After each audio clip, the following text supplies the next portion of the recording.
उत्तराखंड के हिमालयी कंधों में बसा एक छोटा सा गांव था जिसका नाम था कंदरपुर।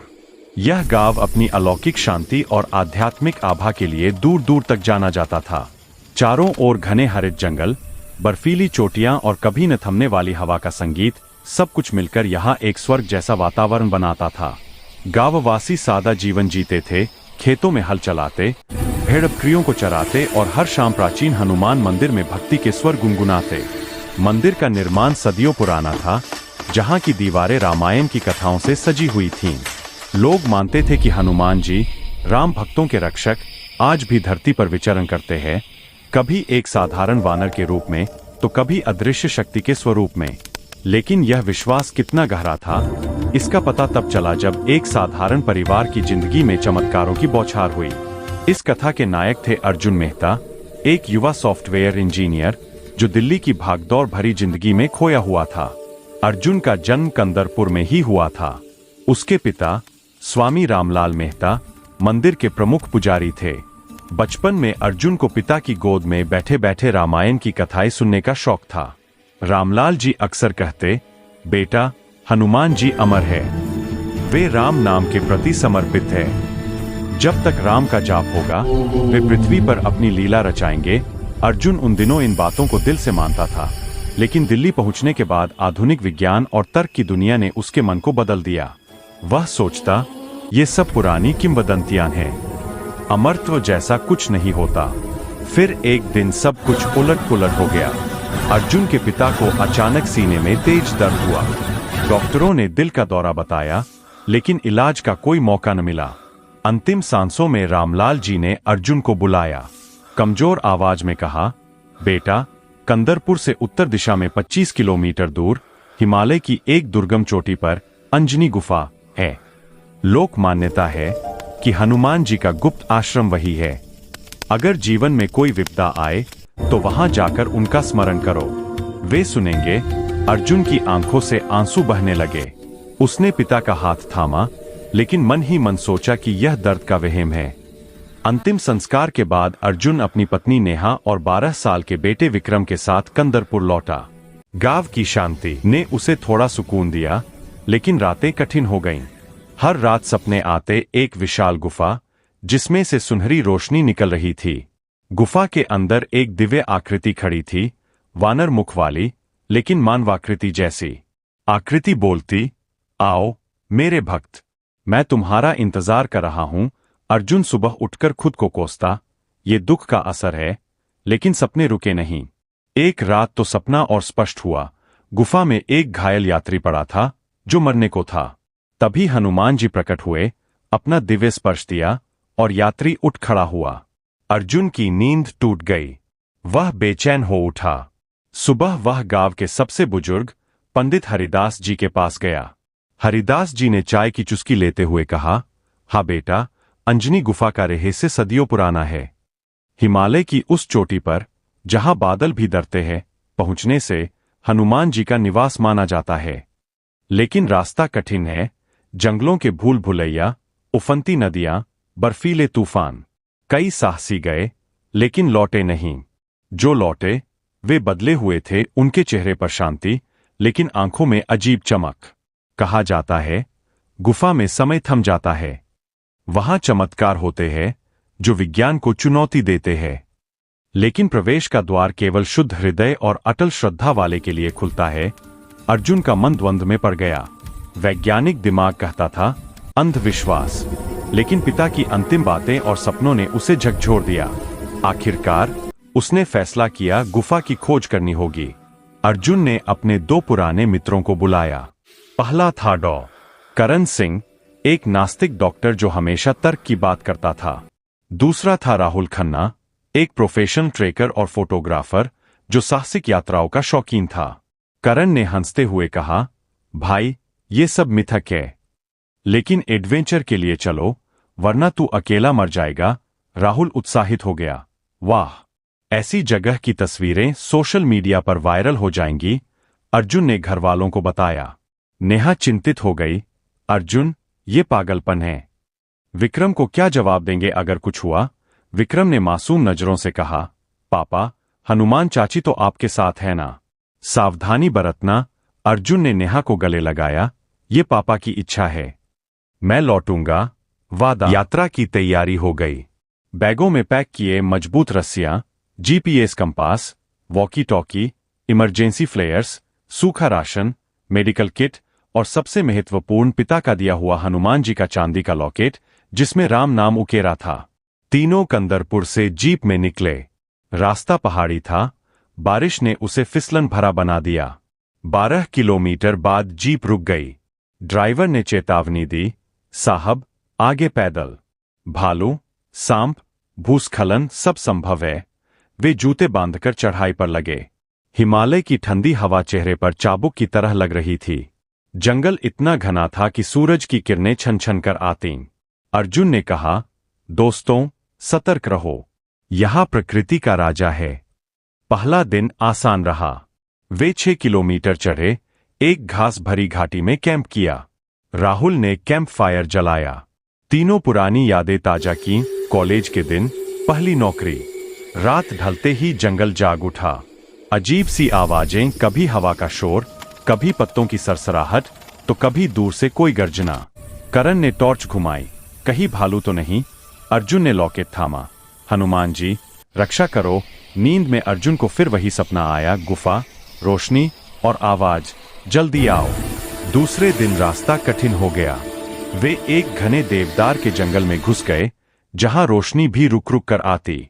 अचानक हवा में हलचल हुई। दर्जनों वानरों का झुंड प्रकट हो गया, सामान्य बंदरों से कहीं बड़े, मांसल, आंखों में जंगली चमक।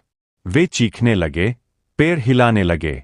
राहुल ने बैग बचाने की कोशिश की, लेकिन एक वानर ने उसका कैमरा छीन लिया। करण ने डंडा उठाया, पीछे हटो, लेकिन वानर और आक्रामक हो गए। अर्जुन का दिल धक धक करने लगा। पिता की बात याद आई, हनुमान जी वानरों के स्वामी है, उन्हें क्रोध मत दिलाना। उसने लॉकेट निकाला, आंखें बंद की और हनुमान चालीसा का पाठ शुरू किया। जय हनुमान ज्ञान गुण सागर, जय कपीस तिहु लोक उजागर। चमत्कार, वानर शांत हो गए। उनका सरदार, एक विशालकाय वानर, लाल आंखों वाला, अर्जुन के पास आया। लॉकेट को सूंघा, जैसे पहचान गया हो, फिर सिर झुकाया और पूरे झुंड को लेकर जंगल में लुप्त हो गया। करण की सांसें थम गईं। ये कैसे? न्यूरोलॉजी कहती है, जानवरों का व्यवहार। राहुल का कैमरा वापस आ गया, लेकिन रिकॉर्डिंग में सिर्फ धुंधला साया दिखा। अर्जुन मुस्कुराया, ये संकेत है, हनुमान जी हमें रास्ता दिखा रहे हैं। मन में अब डर कम, उत्साह ज्यादा था। तीसरे दिन वे एक उफनती नदी पर पहुंचे। नदी का पानी पहाड़ों से लुढ़कता हुआ आ रहा था, इतना तेज कि चट्टानें भी कांप रही थीं। कोई पुल न था। अर्जुन ने रस्सी को 2 पेड़ों से बांधा, एक अस्थायी ब्रिज बनाया। वह पहले पार हुआ, फिर राहुल। लेकिन करण के नंबर पर मुसीबत आ गई। पैर फिसला, वह नदी में गिर पड़ा। पानी उसे घसीट ले गया। अर्जुन और राहुल चीखे, करण पकड़ो रस्सी। लेकिन बहाव इतना प्रबल था कि करण 50 मीटर दूर जा चुका था। वह डूबने लगा, हाथ पैर छटपटाने लगे। तभी प्रकृति रुक गई। नदी का प्रवाह अचानक स्थिर हो गया, जैसे कोई अदृश्य बांध बन गया हो। पानी शांत हो गया और करण धीरे धीरे किनारे पर तैरता हुआ आ गया। वह खांसते हुए उठा, ये असंभव है। गुरुत्वाकर्षण, हाइड्रोडायनामिक्स सब तोड़ा गया। राहुल ने वीडियो बनाया, लेकिन प्लेबैक में पानी की जगह एक सुनहरी चमक दिखी, जैसे कोई दिव्य किरण। अर्जुन ने कहा, हनुमान जी की लीला है, वे राम के भक्तों की रक्षा करते हैं। करण, जो हमेशा विज्ञान का पुजारी था, अब चुप था। उसके मन में संदेह की दीवारें हिलने लगीं। वे आराम किया और आगे बढ़े। रास्ते में एक छोटी सी झोपड़ी मिली, जहां एक साधु बाबा रहते थे। बाबा ने उन्हें आमंत्रित किया, पुत्रों, गुफा की ओर जा रहे हो, याद रखो वहां पहुंचना आसान नहीं, लेकिन विश्वास से सब संभव। बाबा ने उन्हें एक प्राचीन मंत्र दिया, राम राम जय हनुमान, और आशीर्वाद दिया। चौथे दिन सुबह वे चोटी के करीब पहुंचे। हवा तेज थी, बर्फ के टुकड़े उड़ रहे थे। अंजनी गुफा का मुंह दिखा, विशाल, रहस्यमय, 60 फीट ऊंचा, 40 फीट चौड़ा। बाहर की चट्टानों पर संस्कृत शिलालेख, हनुमतः अमर आश्रम, शुद्धात्मनः प्रवेशः, अर्थात हनुमान का अमर निवास। केवल शुद्ध आत्मा प्रवेश करे। बाहर ठंड काटने वाली थी, लेकिन अंदर से एक गर्माहट और सुगंध आ रही थी, चंदन, फूलों और अगरबत्ती की। वे टॉर्च जलाकर अंदर दाखिल हुए। गुफा का प्रथम कक्ष विशाल था। दीवारें रामायण के चित्रों से सजी, हनुमान का लंका दहन, अंगद का रावण दरबार में उपदेश, संजीवनी बूटी लाना। बीच में एक कुंड था, पानी इतना पारदर्शी कि तलहटी के मोती चमक रहे थे। राहुल ने फोटो खींचने की कोशिश की, लेकिन कैमरा हैंग हो गया। बैटरी 100%। फिर भी करण ने चेक किया, कोई मैग्नेटिक इंटरफेरेंस नहीं। अचानक गुफा गूंजी। एक गहरी दिव्य आवाज, कौन भक्त हो तुम, क्यों भटके हो मेरे द्वार पर। आवाज दीवारों से प्रतिध्वनित हो रही थी, जैसे कोई प्राचीन वेद मंत्र। तीनों कांप गए। अर्जुन ने घुटनों पर बैठकर कहा, प्रभु हनुमान, हम आपके दास हैं। मेरे पिता ने आपके आश्रम का जिक्र किया, दर्शन की याचना है। आवाज हंसी, दर्शन तो मिलेगा, लेकिन पहले परीक्षा, श्रद्धा की आग में तपना पड़ेगा। अचानक गुफा अंधकार में हो गई। टॉर्च बुझ गईं। एक अदृश्य शक्ति ने उन्हें अलग कर दिया, हर एक अलग सुरंग में। अर्जुन की सुरंग में अंधेरा था, लेकिन जमीन से रोशनी निकल रही थी। वह चलता गया तो सामने एक दृश्य प्रकट हुआ, बचपन का कंदरपुर, पिता की गोद, मंदिर की भक्ति। लेकिन तभी एक भयानक साया आया, एक राक्षस जैसा, जो चिल्लाया, विज्ञान ही सत्य है, भक्ति मूर्खता। अर्जुन डर गया, लेकिन लॉकेट थामा और चालीसा पढ़ा। साया गायब हो गया। परीक्षा पास। आवाज आई।